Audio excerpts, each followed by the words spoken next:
আমন্ত্রণ সবাইকে rod two democracy অনুষ্ঠানে। আপনাদের সঙ্গে আছে আমি সাইফুল হক। এই অনুষ্ঠানে সম্প্রচার হচ্ছে ভাইয়া গ্রুপের সৌজন্যে। দর্শক, ৬ সংস্কার কমিশনের সুপারিশগুলোর ব্যাপারে ঐক্যমত্য তৈরিতে দেশের প্রধান রাজনৈতিক দল ও জোটের নেতাদের সঙ্গে বৈঠক শুরু করেছেন অন্তর্বর্তী সরকারের প্রধান উপদেষ্টা অধ্যাপক ডক্টর মোহাম্মদ ইউনূস। বৈঠকে অংশ নিয়ে বিএনপি দ্রুত জাতীয় নির্বাচনের দিকে এগিয়ে যাওয়ার আহ্বান জানিয়েছেন। তবে জামায়াত ইসলামী বলছে ভোটের আগে প্রয়োজন পূর্ণাঙ্গ রাজনৈতিক সংস্কার।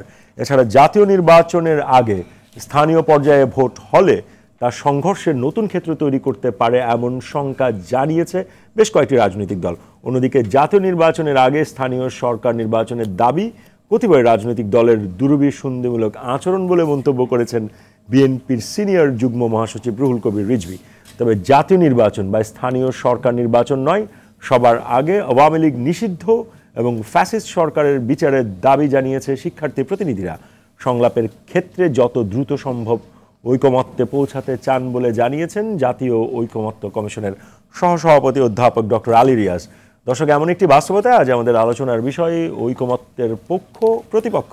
আর বিষয়ে আলোচনার জন্য আজ আমাদের সঙ্গে স্টুডিওতে যুক্ত হয়েছেন কুষ্টিয়া ইসলামী বিশ্ববিদ্যালয়ের লোক প্রশাসন বিভাগের অধ্যাপক ডক্টর AKM মতিনুর রহমান, রয়েছেন বিপ্লবী ওয়ার্কার্স পার্টির সাধারণ সম্পাদক সাইফুল হক, রয়েছেন ঢাকা বিশ্ববিদ্যালয়ের অধ্যাপক ডক্টর SM শামীম রেজা, এবং আমাদের সাথে যুক্ত হয়েছেন বিএনপি চেয়ারপারসনের উপদেষ্টা বীর মুক্তিযোদ্ধা আব্দুল সালাম। উনি আমাদের সাথে অল্প কিছুক্ষণের মধ্যে যুক্ত হবেন বলে আমরা আশা করছি। দর্শক, আপনিও চাইলে আমাদের সঙ্গে এই আলোচনায় অংশ নিতে পারেন। স্ক্রলে দেখানো নম্বরে ফোন করে দিতে পারেন আপনার প্রতিক্রিয়া, জানাতে পারেন আপনার মতামত, প্রশ্ন রাখতে পারেন, লিখতে পারেন ফেসবুকেও। সরাসরি চলে যাচ্ছি মূল আলোচনায়। শুরুটা করতে চাই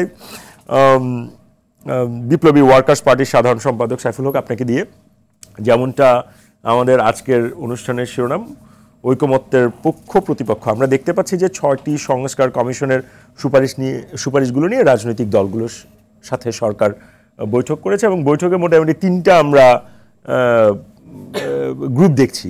বিএনপি নির্বাচন দ্রুত চাইছে, জামায়াত সংস্কার তারপর নির্বাচন চাইছে, ছাত্র প্রতিনিধিরা বা নাগরিক কমিটি বা বৈষম্য বিরোধী ছাত্র আন্দোলন তারা আসলে চাইছে প্রথমে ফ্যাসিস্ট সরকারের বিচার। তার মানে নির্বাচনের পথে আমরা বেশ কয়েকটি পক্ষ এবং প্রতিপক্ষ দেখছি। একটু যদি বলেন। আপনাকে ধন্যবাদ। আপনার সাথে এটা মানে আমার প্রথম অনুষ্ঠান, আপনি আমার নেমসেক। জি জি জি জি, সেদিক থেকে এটা আমার জন্য আনন্দের কিছুটা বাড়তি পাওনা। আর প্রিয়ভাজন আলোচক বৃন্দ এবং অনুষ্ঠানের দর্শক শ্রোতা, আপনাদেরকে শুভেচ্ছা।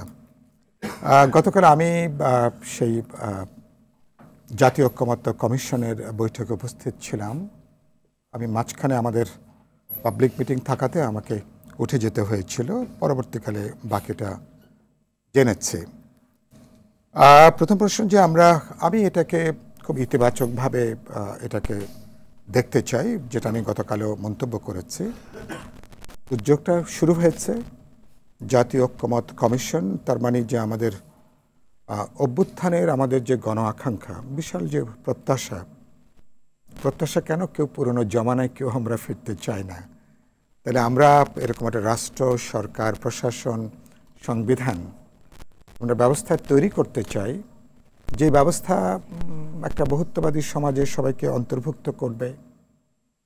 আমরা রাজনৈতিক ভিন্নতার মধ্যেও একটা ব্রডার পার্সপেক্টিভে আমাদের মধ্যে একটা ঐক্যের সেতুবন্ধনের জায়গাটা তৈরি করবে, আবার বৈচিত্র্যের মধ্যে ঐক্যের জায়গাটাও এনশিওর করবে। আর সেই সব বিবেচনাতে আলোচনাটা শুরু হয়েছে। 5ই আগস্টের পরপরই যে রাজনৈতিক ঐক্যটা ছিল, সে ঐক্যটা 6 মাস পরে একই রকম থাকবে, এটা বিবেচনা করবার কোনো কারণ নেই। ব্রডলি স্বাধীনতা, সার্বভৌমত্ব, জাতীয় নিরাপত্তা বা জাতীয় স্বার্থের প্রশ্নে আমাদের মধ্যে ঐক্যমতের জায়গা আছে। আবার ধরুন ভোটাধিকার, গণতন্ত্র, একটা ডেমোক্রেটিক ট্রানজিশন, এই ব্যাপারে আমি মনে করি রাজনৈতিক দল, ইম্পর্টেন্ট স্টেক হোল্ডার সবার মধ্যে একটা বোঝাপড়া, ঐক্যমতের জায়গা আছে। তারপরে there are lot of parties, ভিন্ন ভিন্ন পার্টি মানে তো ভিন্ন ভিন্ন ইডিওলজি, পলিটিক্স, ভিশন, তাদের কর্মসূচি আলাদা হবে। এখন আলোচনা যেটা এসছে, নানা ধরনের প্রস্তাব আছে সংস্কারের।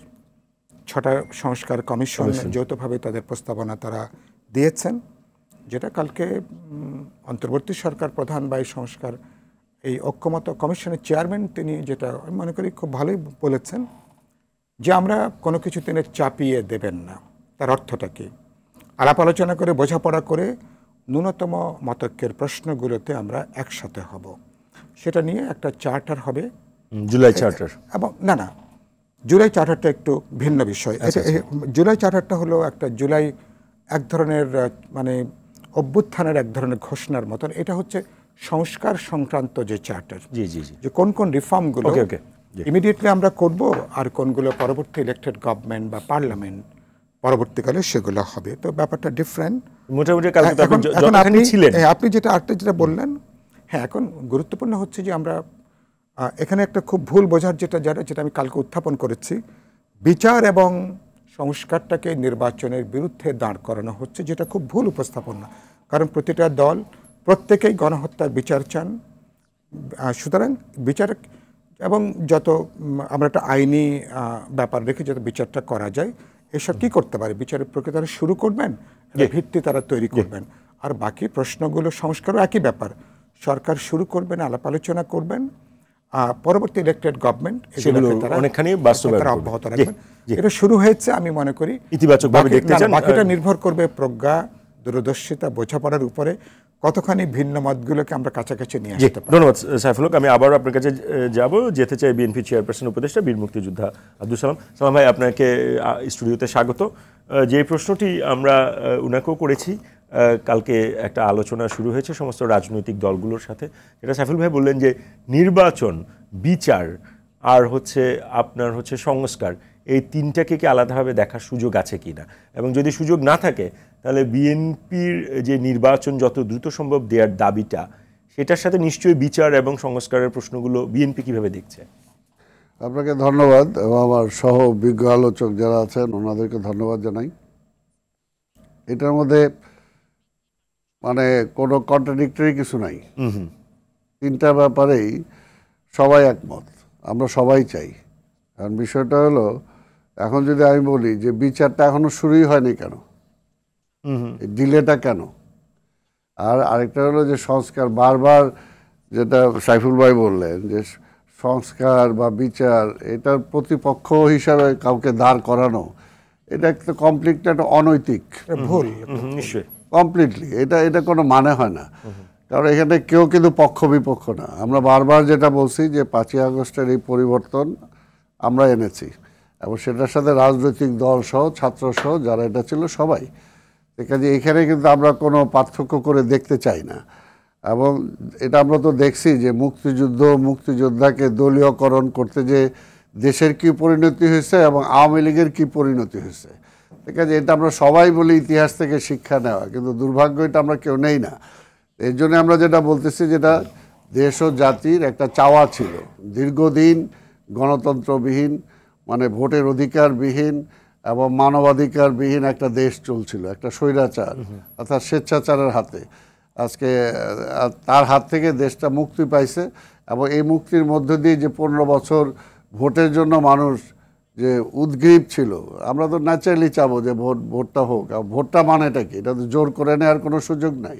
আজকে যদি ইউনূস সাহেবের সরকার, আপনার আলোচনায় যদি একটু উঠেও আনেন যে স্থানীয় সরকার নির্বাচনটা জাতীয় নির্বাচনের আগে করার যে পরিকল্পনা, সেটাতে আপনাদের একটা কি বলে এটাকে, রিজার্ভেশন আছে। রিজার্ভেশন না স্যার, যদি প্রশ্ন এটা কেন, কি মনে হয় এই প্রশ্নটা আসলেই বা কেন যে আগে লোকাল নির্বাচন করতে হবে? এই ধরনের গভর্নমেন্ট যারা আসছে, কখনো কি এই চিন্তা কারোর মধ্যে আসছে? যার মধ্যে আসছে তাহলে বুঝতে হবে যে সেখানে কিছু আছে। অর্থাৎ আজকে জাতীয় সমস্যাটাই তো মূল। আজকে জাতীয় সমস্যাটা সমাধান করবে কে? সরকার। আজকে তারপরে তো বাকিগুলো আসবে।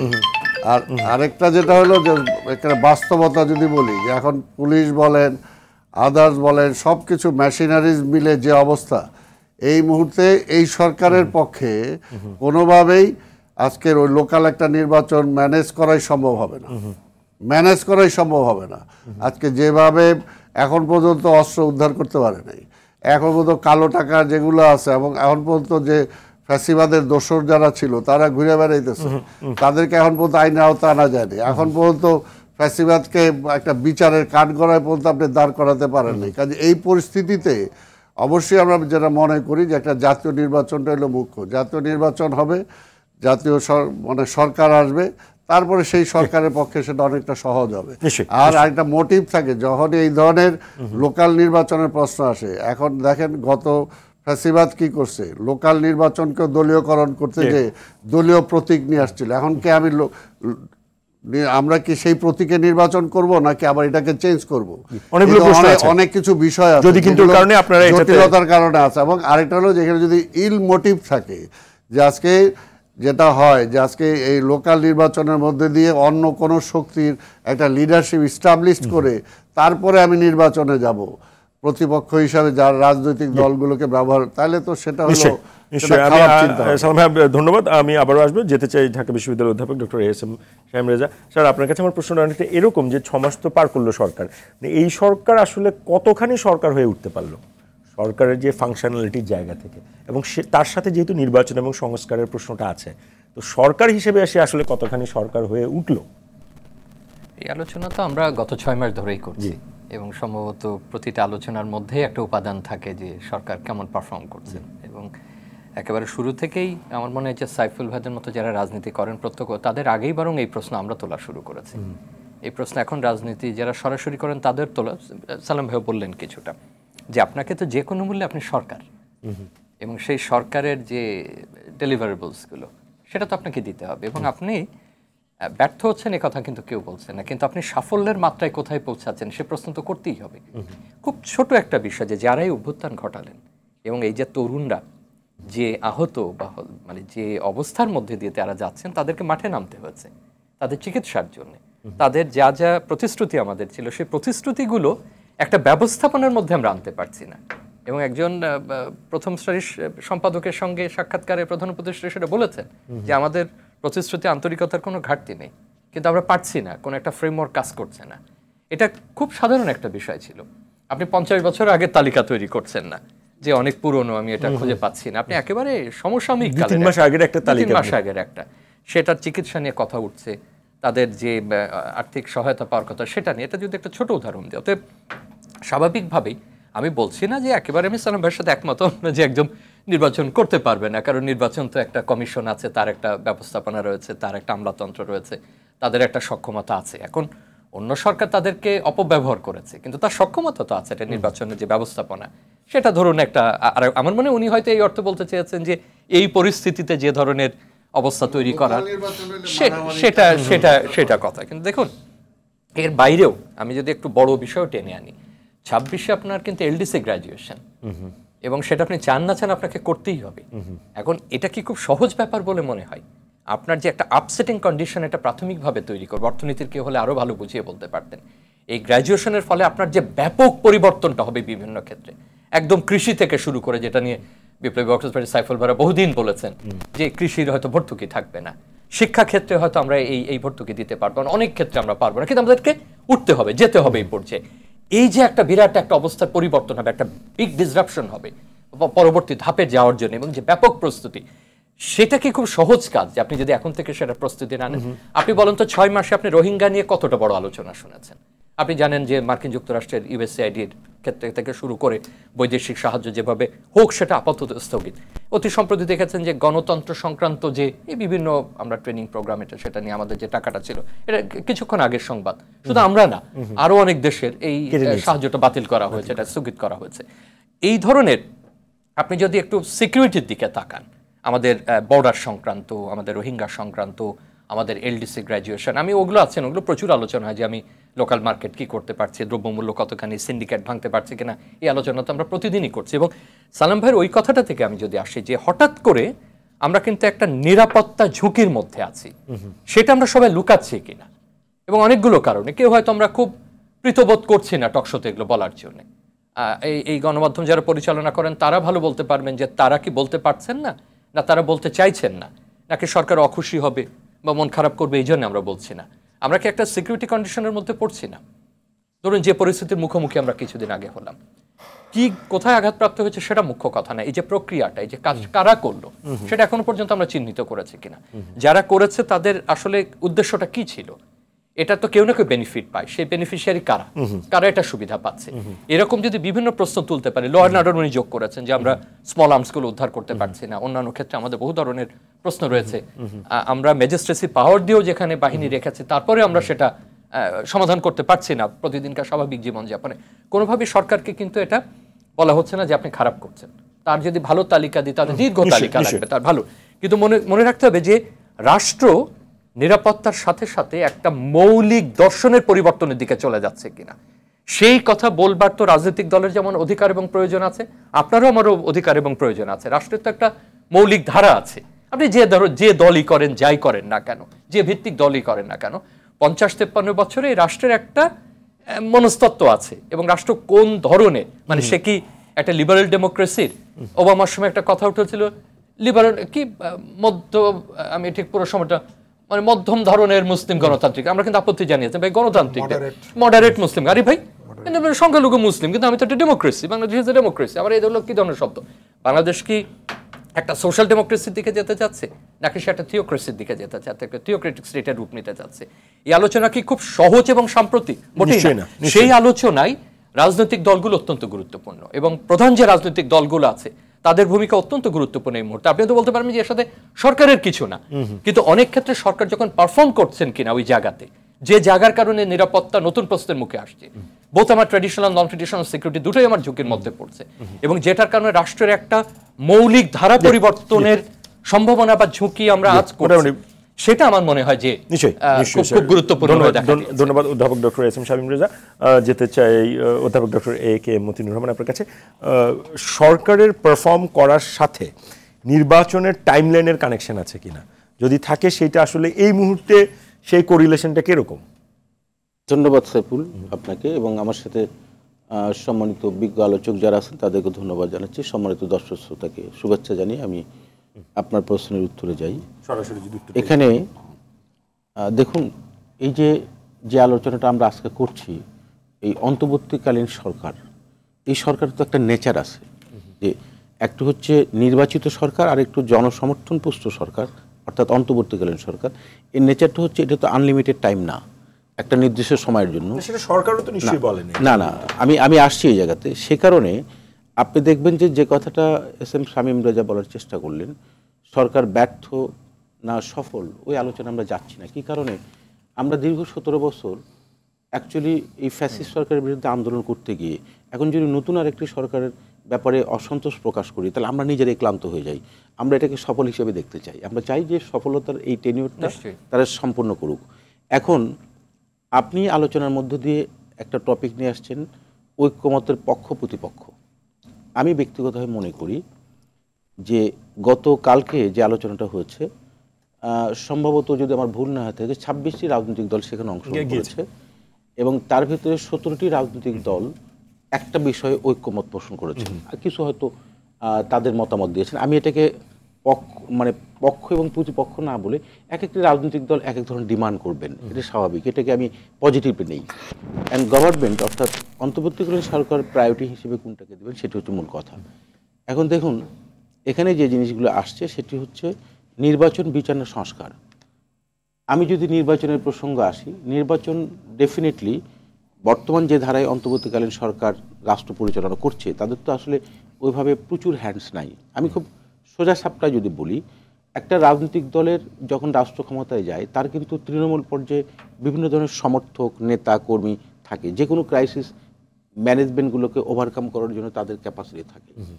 আজকে এমন একটা সময় আমরা এই মুহূর্তে পার করছি যেখানে আমাদের যে সিভিল প্রশাসন, এই প্রশাসনে খুব আপনার অন্তর্বর্তীকালীন সরকারের সাথে অতপ্রতভাবে মিশে গিয়ে কাজ করছে, টিম ওয়ার্ক করছে, সমন্বয় করছে, আমার কাছে মনে হয় না। কী কারণে? তাদেরও একটা কিন্তু আপনার নির্লিপ্ততা রয়েছে। কেন?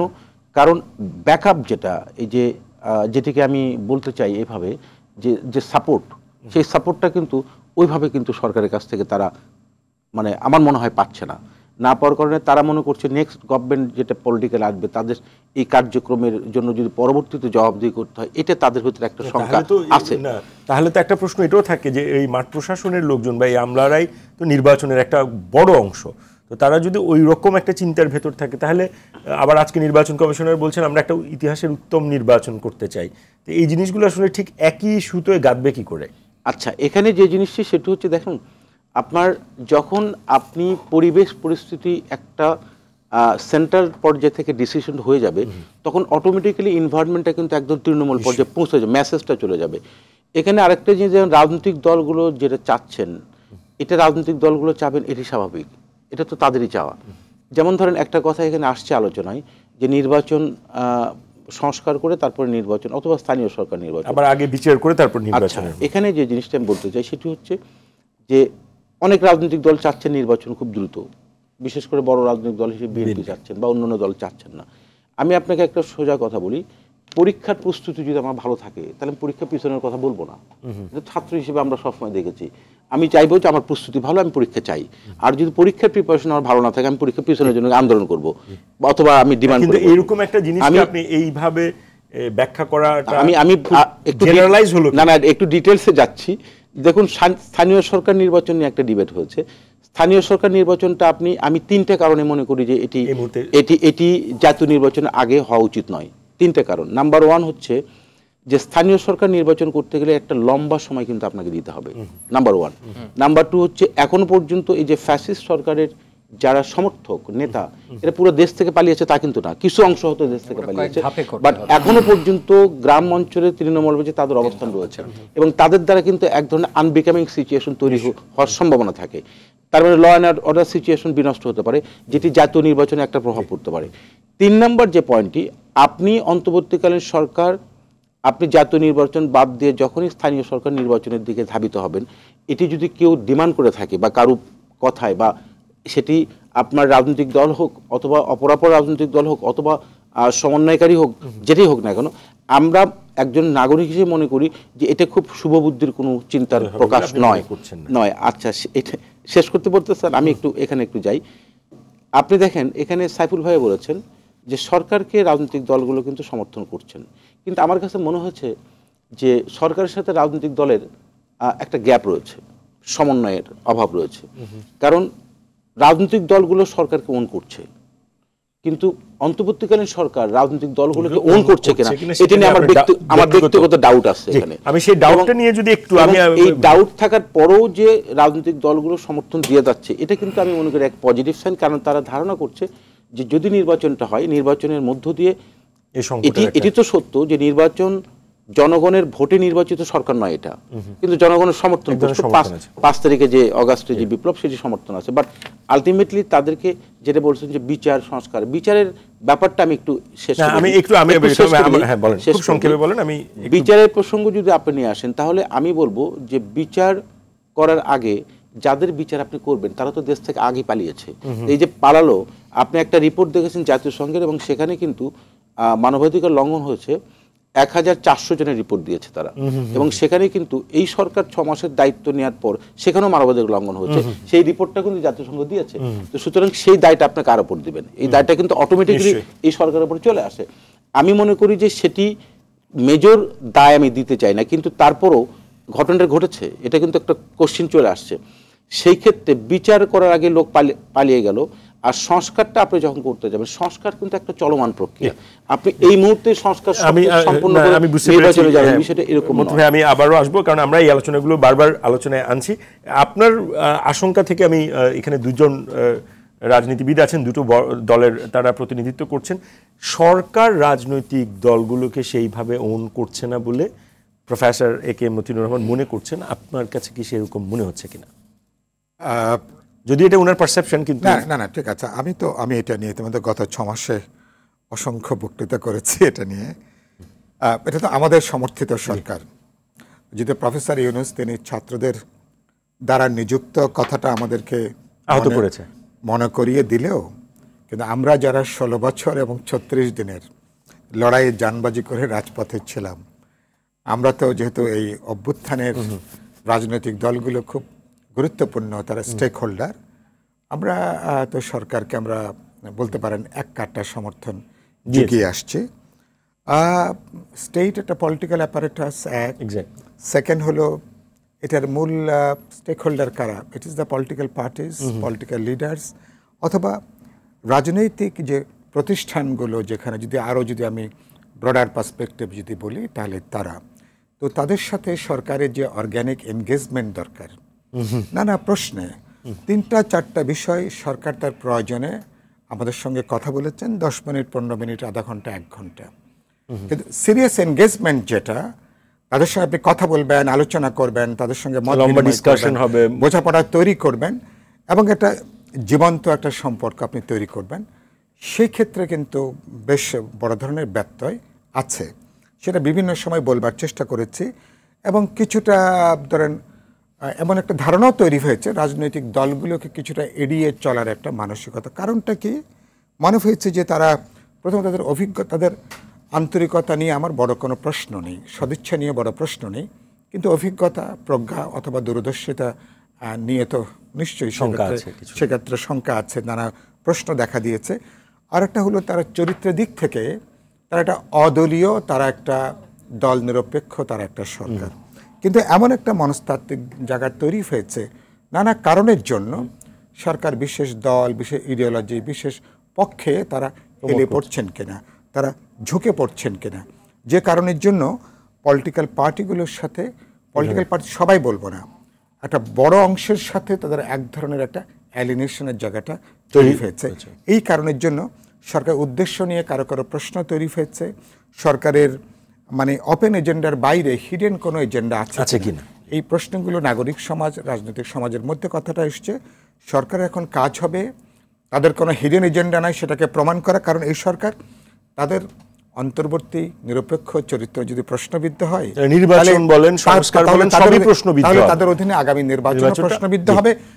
এখনো পর্যন্ত আমরা কেউ তত্ত্বাবধায়ক সরকারের দাবিটা করছি না কেন করছি না আমরা সরকারের অধীনে আমরা নির্বাচনটা কিন্তু করতে চাই কিন্তু এই জায়গাটা সরকার যদি অব্যাহত রাখে তাহলে কিন্তু বহু ধরনের দূরত্ব প্রশ্ন বিরোধ এবং দাবি বা যেটা এবং নানা অনাকাঙ্ক্ষিত পরিস্থিতি তৈরি হতে পারে যেটা আমরা কেউ চাই না সালাম ভাই আমি একটু আপনার কাছ থেকে শুনতে চাই যে শঙ্কাটা আসলে সাইফুল ভাই বললেন এবং প্রফেসর মতিনও বললেন যে আসলে সরকারের চরিত্রের মধ্যে কোনো কোনো ক্ষেত্রে মনে হচ্ছে রাজনৈতিক দলগুলো বা রাজনীতিকে এড়িয়ে যাওয়ার একটা চেষ্টা কিনা সেটা কি আপনাদের মনে হয়েছে কিনা আপনারাও বেশ কয়েকবার সরকারের সাথে কথা বলার বসার সুযোগ পেয়েছেন এটা তো জনগণের কাছেই তো আজকে এটা পরিষ্কার হচ্ছে অর্থাৎ এখানে যেটা আমরা যেটা সবাই বলতেছি যে সরকারটা আমরা আছি কিন্তু এবং প্রতিনিয়ত রাজনৈতিক দলগুলোর সাথে সব কিছু যে সরকার শেয়ার করা উচিত ছিল সেটা তো করে নাই তাহলে তো আজকের আমরা যে যতগুলো ভুল ভ্রান্তি হয়েছে এই সরকারে সেগুলো হতে পারতো না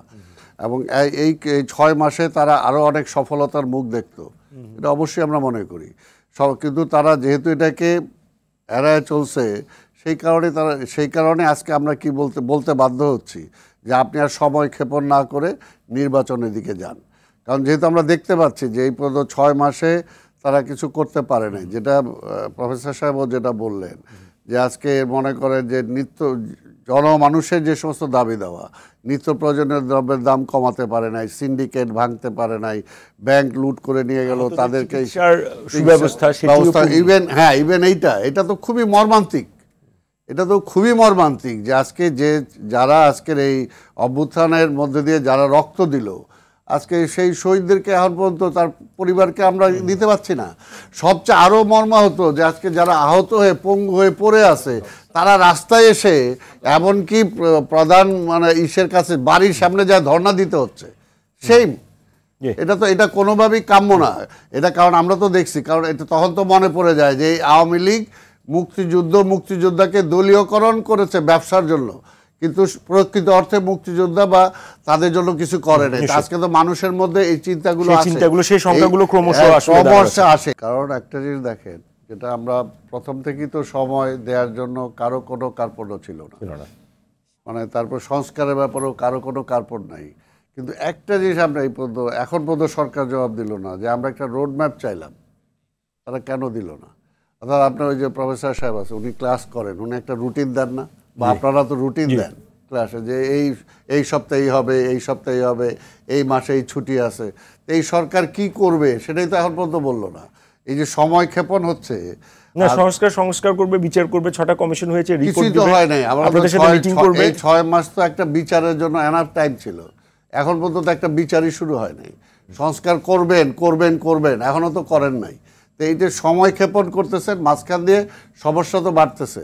যে উনি বলার জন্য চেষ্টা করছে, যেমন আমিও কিছুটা বলছি যে আজকের কোথায় প্রত্যেকটা প্রতিষ্ঠান তো কোথাও কোনো শক্তি সঞ্চয় করছে না, আরও দুর্বল হয়েছে। প্রত্যেকটা প্রতিষ্ঠান আজকে দুর্বল হয়েছে, কোনোটা তো শক্তি হয় না। পাশাপাশি আরেকটা যেটা জাতীয় আন্তর্জাতিক যে সমস্যাগুলো আছে, সেই সমস্যার কোনোটাই কি একটু কমাইতে পারছেন, নাকি সমস্যাগুলো পুঞ্জীভূত হচ্ছে? যে পুঞ্জীভূত সমস্যা পরবর্তী পর্যায়ে নির্বাচিত সরকার ফেস করবে। এর জন্যই তো আমরা নির্বাচন তাড়াতাড়ি চাই, যে সমস্যা যাতে ওনারা আরও বাড়ায় না যায়। এই যে দাবি দেওয়ার নামে বিভিন্ন কিছু যেগুলো হচ্ছে, সব কিছুই আজকে সীমান্তের কথা বলেন, সব কিছু মিলাই তো একই অবস্থা, তাই না? আজকে রোহিঙ্গার সমস্যা, সব কিছুই সমস্যা নিয়ে কিন্তু আজকে কোনো সুরাহার দিকে তাই সরকার নাই, কোনো সুরাহার দিকে। অর্থাৎ আমরা যদি বলি যে সমস্যারও বাড়তেছে, এটা তো ভুল হবে না কোনোভাবেই। আরেকটা যেটা কি, দ্রুত নির্বাচন দেয়া যাবে না, বিএনপি ক্ষমতায় চলে আসবে। এটার পেছনে কি আসলে ওইটাই, না আরও অন্য কোনো কারণ আছে? আজকে তো এগুলো তো মানুষ মানে সবাই একটা জিনিস দেখেন যে আমরা যারা রাজনীতি করি, আপনি কিভাবে নেবেন সেটা কোনো প্রশ্ন না, কিন্তু আমাকে জনগণের কাছে জবাবদিহি করতে হয়। শেখ হাসিনা যখন ছিল তখন ভাই আর কতদিন রাখবেন তারে? কেন আপনারা নামতেছেন না, কেন ওরা উঠাইতেছেন না? এখনও সেম প্রশ্ন আসতেছে, ভাই এই সরকার কি আসলে নির্বাচন দিবে, নাকি আরো কিছু তাদের এজেন্ডা আছে? এই প্রশ্নগুলো তো আমাদেরকে করে এবং আমাদেরকেই করবে। আরেকটা যদি বলি, এই যে যারা আজকে সরকারে আছে উপদেষ্টা, এরা 2 দিন পরে দায়িত্ব শেষ করে চলে গেলে কেউ এদেরকে জিজ্ঞেস করবে? কেউ তো এদেরকে জিজ্ঞেস করবে না। 5ই আগস্ট যে হয়েছে, 5ই আগস্টের যদি ঘটনা যদি আজকে হাসিনার মানে উৎখাত না হইতো, তাহলে অন্তত আমরা যারা রাজনীতিবিদ, আমরা তো ফাঁসির আসামি হইতাম। কিন্তু এদের আজকে যারা আছে তাদের কয়টা মামলা আছে, তাদের কি হতো? কিছুই হতো না। এর জন্য আমরা বলি কথা, এর জন্য যদি কারো ইসে লাগে, আমাদের কিছু করার নাই। কিন্তু যেহেতু আমরা আমাদের ইসেতে দেখেন, আপনাদের এই 5ই আগস্টের পরে অর্থাৎ যে পুলিশ আগে আমাকে মারছে, সেই পুলিশকে পাহারা আমাকে দিতে হয়েছে, সেই থানা আমাকে পাহারা দিতে হয়েছে, তাই না? এটা কিসের কারণে? যে দুর্গাপূজা আসলো, সে সব দলগুলোকে আপনি বলছেন যে এটা একটা সেফটি দেন। আমার ভারপ্রাপ্ত চেয়ারম্যান তারেক রহমান নির্দেশ দিছে যে এখানে পাহারা দিতে হবে, এবং বিএনপি কি ক্ষমতায় আছে? নাই তো। তারপর তো আমরা সেটাকে পাহারা দিছি। কি কারণে দিছি? বা এখনো আমার তারেক সাহেব বারবার বলতেছে ইসকনের ইস্যুতে, যখন চিন্ময় দাসের ইস্যুতেও, হ্যাঁ সেই ইস্যুতেও তাই। অর্থাৎ আমরা তো চাই না দেশে একটা কোনো অরাজকতা সৃষ্টি হোক, দেশ একটা খারাপ দিকে যাক। এর জন্যই আমরা বারবার বলতেছি নির্বাচনের কথা বলতে। অর্থাৎ এই সরকার যদি আরো দীর্ঘ সময় থাকে, সমস্যা আরো পুঞ্জীভূত হবে, আরো বাড়বে, এবং সেই সমস্যাগুলো একত্রে নির্বাচিত সরকারের কাঁধে পড়বে আইসা। এই কারণে আমরা বলি যে ভাই যেহেতু আর পারবে না, আল্লাহর হস্তে একটা নির্বাচন দিয়ে, এবং ওইটা সাকসেস, যেটা আমরা বলতে চাই যে এই সরকার ব্যর্থ হোক আমরা চাই না। এই সরকারের সার্থকতা ওইটাই, যদি একটা গ্রহণযোগ্য অংশগ্রহণমূলক নির্বাচন করে তাদের কাছে ক্ষমতা অর্পণ করতে পারে, এটাই হলো এই সরকারের। ধন্যবাদ সালাম ভাই। আমি আবারও যেতে চাই অধ্যাপক doctor S M Shamim Reza আপনার কাছে। আপনার প্রথম রাউন্ডে আলোচনায় কিছুটা আমাদের সংকটের একটা আন্তর্জাতিক চিত্র আপনি তুলে ধরার চেষ্টা করেছেন, এবং আমি যদি একটু আলোচনার খাতিরে জানতে চাই যে আন্তর্জাতিক এই মুহূর্তে আসলে সরকারের, যেমন আমরা দেখেছি ট্রাম্প এবং মোদির একটা কথা খুব আলোচনায় আসছে যে বাংলাদেশ ইস্যুতে এখন ডোনাল্ড ট্রাম্প মোদির উপর ছেড়ে দিয়েছেন। এগুলো আমাদের রাজনীতিতে আসলে কোনো প্রভাব ফেলে কিনা? না, এই আলোচনাটা আমার মনে হয় যে আমরা অতি বেশি এটা নিয়ে আলোচনা করছি। একটা ইংরেজি ওই বাক্যের একাধিক অর্থ হতে পারে, এটা কোন প্রেক্ষিতে বোঝা হচ্ছে তার আমি একটা সরল বাংলা করে দিলাম, তাতে আগামীকাল একটা কিছু ঘটে গেল, এরকম না। বরং এটা নিয়ে যদি আমি খুব বেশি কৌতূহলী হওয়ার অবশ্যই সুযোগ আছে, তাহলে আমাকে বুঝতে হবে যে মার্কিন দৃষ্টিভঙ্গি দক্ষিণ এশিয়াতে কোনো পরিবর্তন নিয়ে আসছে কিনা। সে কি সরাসরি আমার সঙ্গে কাজ করবে, নাকি আগে আমি কোনো দেশেরও যদি নাম না বলি, এটা হতেই পারে কোনো একটা বৃহৎ শক্তির পরিকল্পনা যে অন্য বৃহৎ একটা শক্তি বা পক্ষের সঙ্গে সে কাজ করবে, সে অন্যদের ব্যাপারে যে ধরনের মূল্যায়ন করবে মার্কিন প্রশাসন সেটা গ্রহণ করবে। সেটা আমাদের জন্য বিশেষ গুরুত্বপূর্ণ। পাশে দাঁড়িয়ে যে বক্তব্য দিয়েছে সেটার অর্থ হতে পারে যে ডক্টর হক আমি মাইক আপনাকে দিচ্ছি, এটাও তো তার অর্থ হতে পারে। এটা তো আর ব্যাকরণ শেখানোর বিষয় না। এটিকে আপনি মনে করছেন না? না, আমি বরং আবারও বলছি যে এটার চাইতে আমার কাছে বেশি গুরুত্বপূর্ণ যে এই মুহূর্তে মার্কিন প্রশাসন যে পদক্ষেপগুলো নিচ্ছেন তাতে পৃথিবীতে আমাদের মতো আরও অনেক দেশে সম্পর্কের বিষয়গুলো এবং ভবিষ্যৎটাকে পুনর্মূল্যায়ন এবং করতে আজকে আপনি জানেন যে স্যার মাস্কাটে আপনার পররাষ্ট্র উপদেষ্টার সাথে ভারতের পররাষ্ট্রমন্ত্রীর যে বৈঠক হয়েছে সেখানেও কিন্তু তারা কিন্তু একসাথে কাজ করার যে চ্যালেঞ্জ, আপনি যে কোনো মূল্যে মাঠ পর্যায়ে আমরা যে ধরনের রেটরিকই তৈরি করি না কেন, দিনের শেষে তো আপনার বৃহৎ শক্তির সঙ্গে আপনাকে কাজ করতে হবে, সেটাই বাস্তবতা। বৃহৎ শক্তির সঙ্গে কাজ করতে গেলে আপনাকে যে কূটনৈতিক সক্ষমতা অর্জন করতে হবে সেটা সমানভাবে গুরুত্বপূর্ণ। কূটনৈতিক সক্ষমতা যেমন রাজনৈতিক দলের প্রয়োজন, রাজনৈতিক দল যাদেরকে দিয়ে করবেন তাদের প্রয়োজন, জনগণেরই কিন্তু কূটনৈতিক সক্ষমতার পেছনে একটা সমর্থন জোগানোর প্রয়োজন আছে।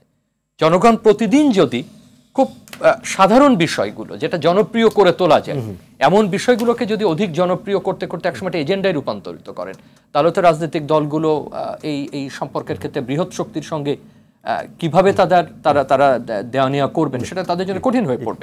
একটা প্রশ্ন আমি একটু, যেটা সালাম ভাই বারবার বলার চেষ্টা করেছে, আমরা নির্বাচনের যে দাবিটা বিএনপির পক্ষ থেকে বা আরো কিছু দল থেকে আসছে সেটার পেছনের কারণ সরকার ব্যর্থ না, আসলে সরকার যেইভাবে রোড ম্যাপ দিয়ে একটা জিনিস ওনারা এক্সপেক্ট করেছিলেন সেটাও হচ্ছে এবং সংকট আরো ঘনীভূত হচ্ছে। সমস্ত আলোচনায় ঘুরে ফিরে আমরা ওই জায়গাটায় যেতে চাই। আমি এটাকে এইভাবে দেখি যে এখনো যে কোনো ক্ষেত্রের একটা তো এক্সিট প্ল্যান থাকে এবং যে কোনো একটা প্রকল্পেরও এক্সিট প্ল্যান থাকে। এই সরকারে যারা আছেন তারা বৃহৎ প্রকল্প করে অভ্যস্ত এবং তারা এই শব্দের সাথেই পরিচিত।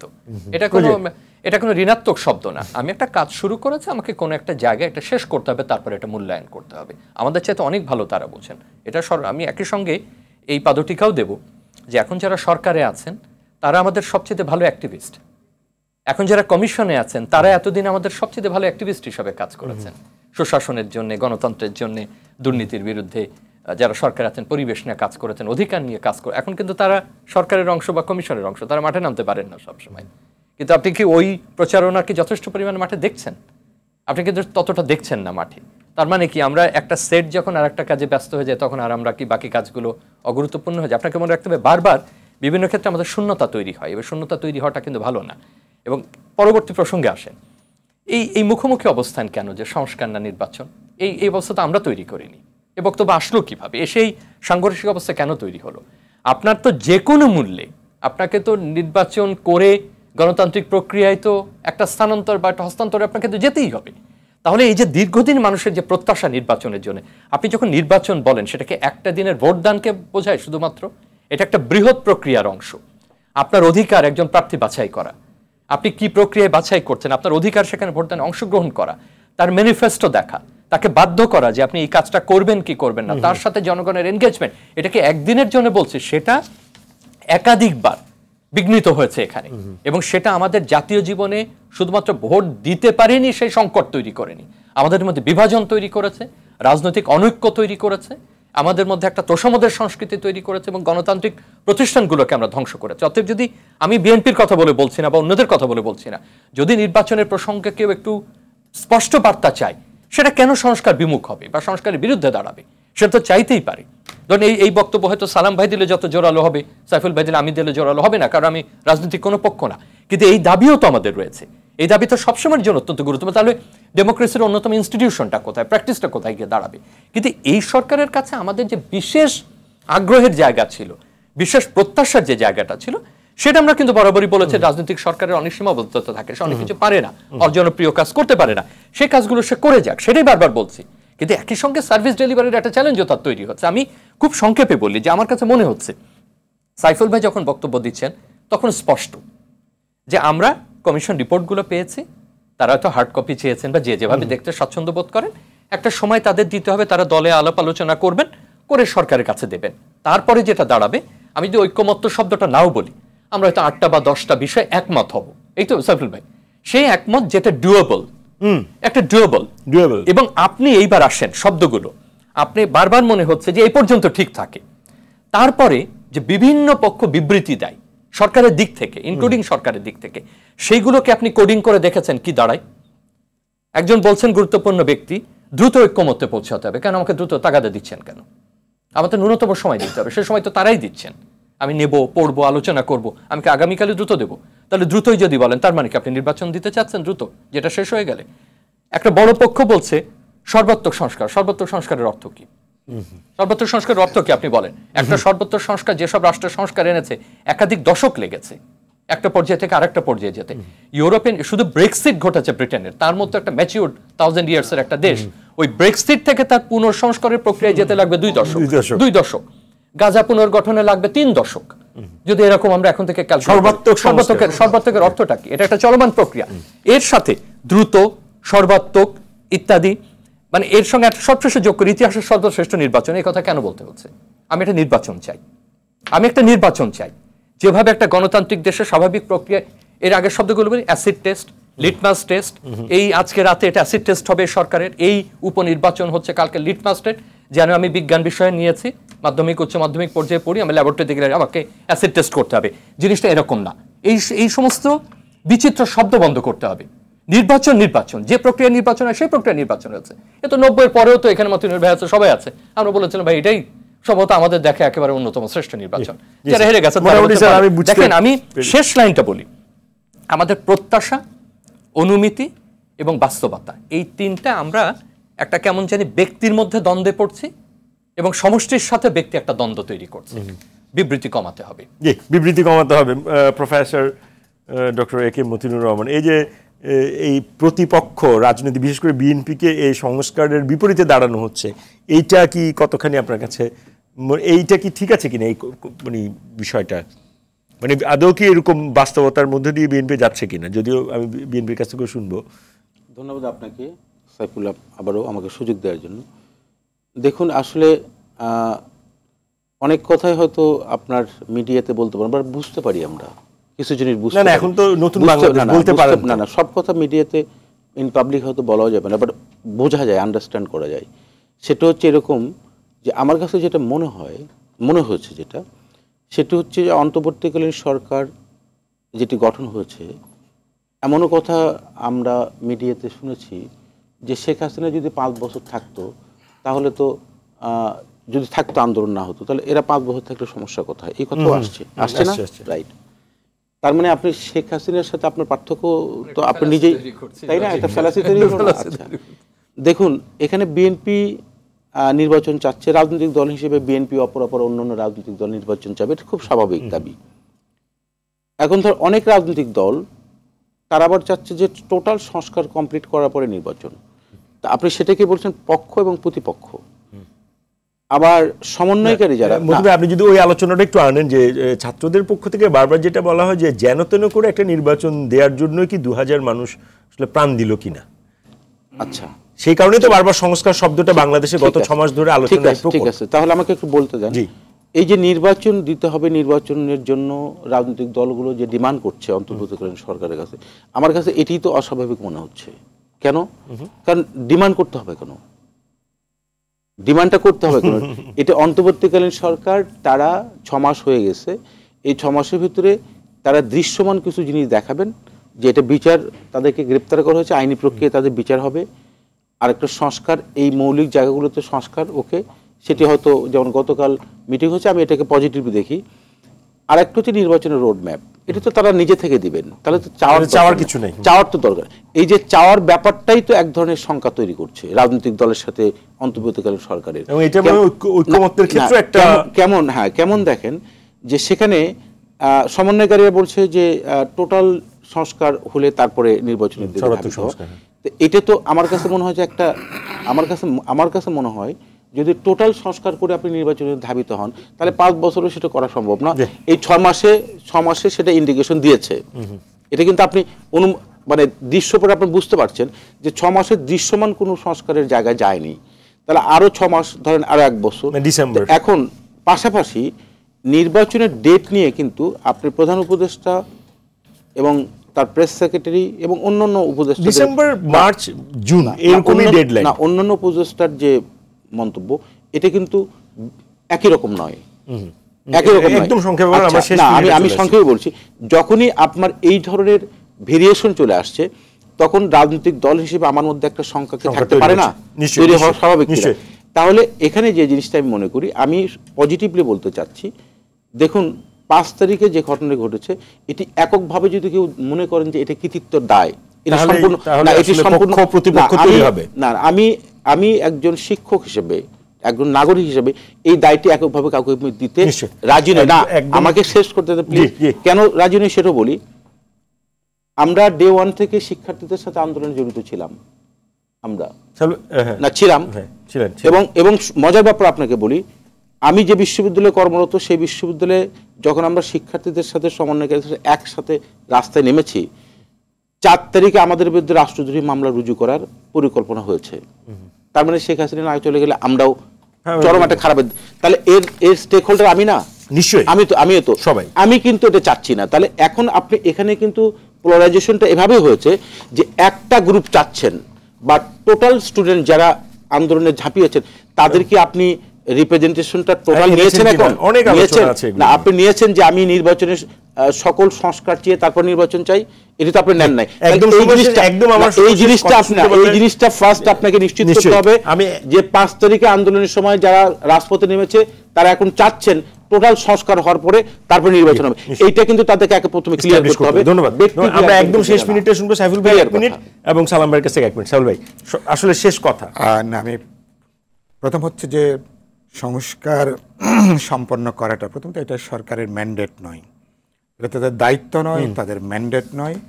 এ ব্যাপারে কোনো অস্পষ্টতার কোনো চুল পরিমাণ কোনো সুযোগ নেই। তারা আলাপ আলোচনা করবেন, যেটুকু বোঝাপড়া হবে সেই ভিত্তিতে এটা যাবে। সুতরাং এটাকে নিয়ে, কারণ এটা করা মানে হলো যে আপনি এই সরকারকে অপ্রয়োজনে এটাকে আপনি দীর্ঘায়িত করতে চান, এটাকে প্রলম্বিত করতে চান, এবং সরকারের ছায়া বা ছত্রছায়া থেকে নতুন রাজনৈতিক দল বলি, প্ল্যাটফর্ম বলি, নতুন রাজনৈতিক মেরুকরণ, এগুলো করা কোনো সুযোগ আসলে আপনারা রাজনীতি। আর এটা অনেকে বলেন যে 6 মাস মাত্র হলো, মানুষ একটা অবাধ বিশ্বাসযোগ্য নির্বাচনে অপেক্ষা করছে 16টা বছর। সেই নির্বাচন করে সরকার বেরিয়ে যেতে পারলে মানুষের সরকারকে প্রশংসা করবে। একদম শেষ মন্তব্য 10 সেকেন্ডস। 10 সেকেন্ডস হবে না তো। এটা হলো, শোনেন, প্রথমত আমি যেটা বলতে চাই, একেবারে অবজেকশন দিতে চাই আমি পাবলিকলি। যেন তেন নির্বাচনের কথা যারা বলে তারা জনগণকে বোকা মনে করে, এবং তাদেরকে বোকা মনে করে তাদেরকে হেয় করতেছে। এটা বেয়াদবি জনগণের সাথে, আমি বলবো এটা বলাটা উচিত না। যারা বলছে ফার্দার যাতে আর না বলে, কারণ জনগণ কখনো ভুল করে নাই, আমরা ভুল করতে পারি। এটা হলো একটা। আর আরেকটা হলো যে দেখেন, সংস্কার বলে আমরা যে শুধু বিএনপি না, কিন্তু বিএনপি সহ বিভিন্ন রাজনৈতিক দল মিলে আমরা রাষ্ট্র ব্যবস্থা সংস্কারের জন্য 31 দফা দিচ্ছি, সেটা বহু আগে। এখন পর্যন্ত কি এই সরকার একবারও সেটা নোটিশে নিছে? এখনো কি এই বিষয়টা নিয়ে একবার বিএনপি সহ রাজনৈতিক দলগুলোর সাথে জানতে চাইছে 31 দফায় কি আছে? তার চেয়ে বড় সংস্কারক তারা হয়ে গেল। আমরা যারা রাজনীতি করি, আমরা এটার সাথে সম্পর্কিত। উনি প্রফেসর সাহেবের যে সাবজেক্টে পড়ার, এই সাবজেক্টে ওনার চেয়ে আমি বেশি জানি। আমরা যারা রাজনীতি করি, আমরা যারা ভবিষ্যতে রাষ্ট্র পরিচালনা করব, আমাদের জন্য আপনি ডিকটেট করে একটা দিয়ে দিবেন, তাহলে ওইটা হয়ে গেল। আমাদের মধ্যে নাই। আরেকটা আমি শেষ করতে চাই, শেষ বলে আরেকটা, যেটা বৈষম্যের কথা বলে এই সরকার এখনো যেটা বৈষম্য করা হচ্ছে, যে এই 5ই আগস্টকে পরিবর্তন করার জন্য, শেখ হাসিনাকে উৎখাত করার জন্য বিএনপি সহ বিভিন্ন রাজনৈতিক দলের যে সমস্ত নেতা কর্মী শহীদ হয়েছে, আহত হয়েছে, এখন পর্যন্ত কিন্তু তাদেরকে 1 বিন্দু পরিমাণও খোঁজ নেওয়া হয় নাই। এটা কেন? বিএনপি করে বলে? জি, এই গল্পের শেষ নেই। আপনাদেরকে অসংখ্য ধন্যবাদ। দর্শক, ভাইয়া গ্রুপ রোড টু ডেমোক্রেসি আজ এখানেই শেষ করছি। সঙ্গে থাকার জন্য সবাইকে অসংখ্য ধন্যবাদ।